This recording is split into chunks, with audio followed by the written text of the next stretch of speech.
First నుంచి మా అమ్మ వాడిని వెనకేసుకొస్తుంది. వాడినేమైనా అంటే నన్ను కొట్టేది కూడా. అన్నయ్య నా వైపు రాకపోతే నా పరిస్థితి ఇంకా ఘోరంగా ఉండేది. ఇప్పుడు ఆంటీ ఇక్కడ లేదు కదా, వాడిని లేపేద్దాం. ఎలారా? ఆ కార్తికేయ గారి అమ్మ వీళ్ళింట్లోనే ఉంది. ఆవిడ్ని వీళ్ళ డాడీయే ఇంటికి తీసుకొచ్చారు. ఇప్పుడు ఏం చేయబోయినా ఆయన అడ్డుపడతాడు కదరా. ఏం అడ్డుపడరు. డాడ్ అస్తమానం ఆవిడతో గొడవ పడుతూనే ఉన్నారు. వాళ్ళకేమైనా ఆయన పట్టించుకోరు. అన్న ఎలాగో వాళ్ళని అసహించుకుంటున్నాడు. Very good. ఇంకేంటి లేటు, పదా వెళ్ళి లేపేద్దాం. ఆహా, అలాగైతే వాడు ఒక్కసారి చేస్తాడు. అది నాకు ఇష్టం లేదు. వాడు కొంచెం కొంచెం చావాలి. అందుకేం చేయాలంటే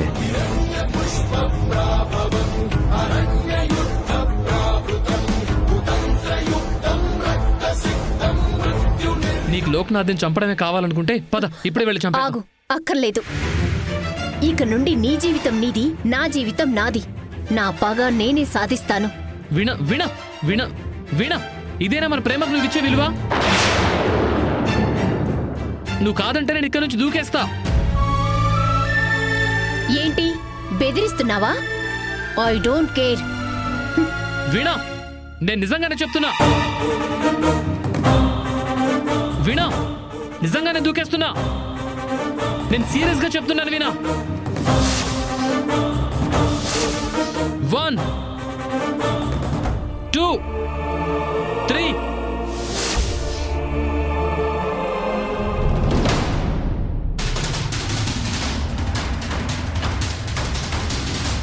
వీణ,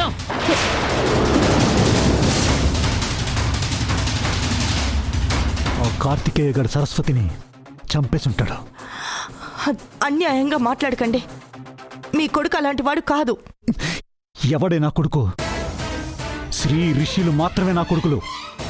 ఆ కార్తికేయ ఎప్పటికీ నాకు వారసుడు కాలేడు. అవునండి, సాత్విక్ ఎప్పటికీ మీ వారసుడు కాడు. ఎందుకంటే వాడికి మీలా దుర్మార్గం తెలీదు, స్వార్థం తెలీదు. అవతల వాళ్ళని ముంచేసైనా మన ఒడ్డుకి చేరాలన్న కుళ్ళు కుతంత్రం ఏమీ తెలియవు. నువ్వు మంచిదానివని ప్రూవ్ చేసుకోవడానికి చాలా తిప్పలు పడుతున్నావు. అలాగే నన్ను చెడ్డవాణ్ణి చేయడానికి కూడా చాలా ట్రై చేస్తున్నావు. కానీ నేనేంటో నా ఇంట్లో వాళ్ళందరికీ తెలుసు. చూడండి, మా అమ్మ అంటే నాకు చాలా ఇష్టం. తను లేకుండా ఇన్ని రోజులు ఎప్పుడూ ఉండలేదు. ప్లీజ్, మా అమ్మ ఎక్కడుందో చెప్పండి. శ్రీ, నిజంగా నాకు అక్క ఎక్కడుందో తెలీదు.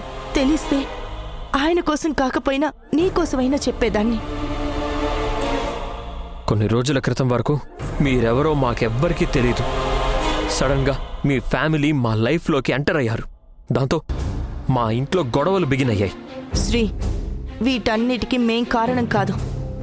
లోపం ఎక్కడుందో చూసుకుంటే ఈ గొడవలన్నీ ఎవరి వల్ల జరిగాయో మీకే తెలుస్తుంది. షటప్!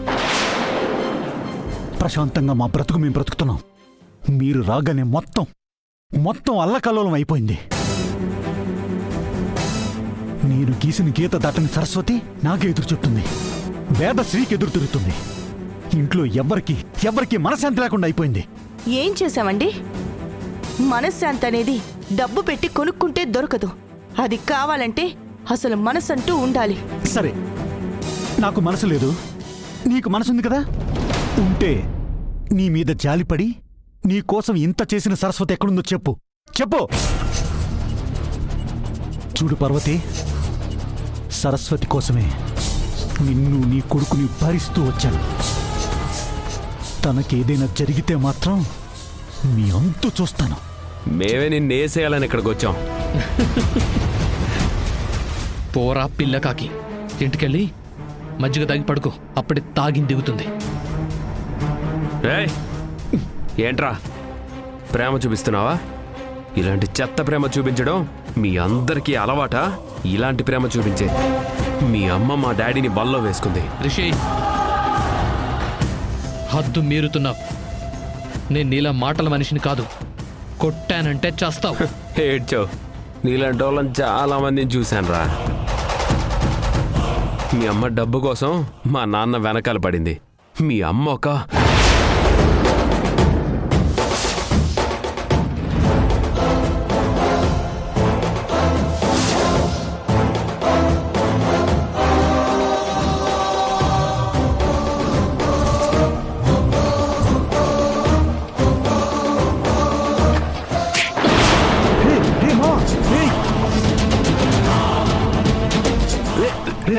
లేరా లేరా రే రేయ్. ఏమైంది రేయ్.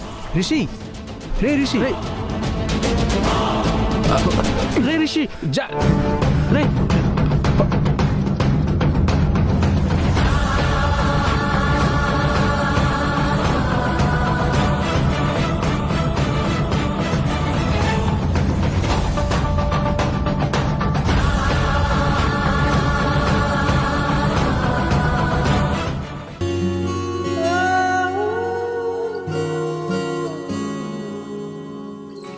ఏమైందో ఈ వేళ ఈ గాలి రంగులేవో చల్లిందా ఓహో, అందమైన ఊహేదో మదిలో వాలి అల్లరేదో చేసిందా ఓహో, మెత్తనైన నీ పెదవులపై నా పేరే రాశావా నే పలికే భాషే నువ్వే అవే వన్నెలా హో రెండు కన్నులతి గుండెలపై నీ చూపే గీసావా ఆగితే దాటి అడుగునైనా విడువలేనే నేనిలా ఆనందమా ఆనందమదికే ఏ మందమే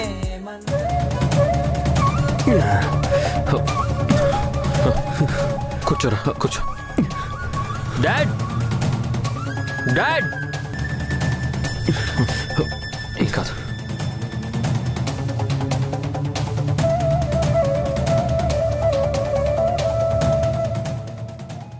రిషి ఏమైందిరా? ఏమైంది వీడికి?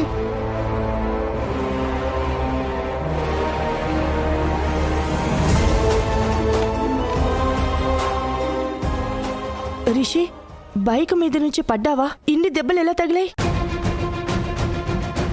రిషి ఏమైందిరా? డాడ్ కార్తిక్ శ్రీ ఏమైందిరా వీడికి? రిషిని ఆ కార్తికేయ బ్లడ్ వచ్చేలా కొట్టాడు.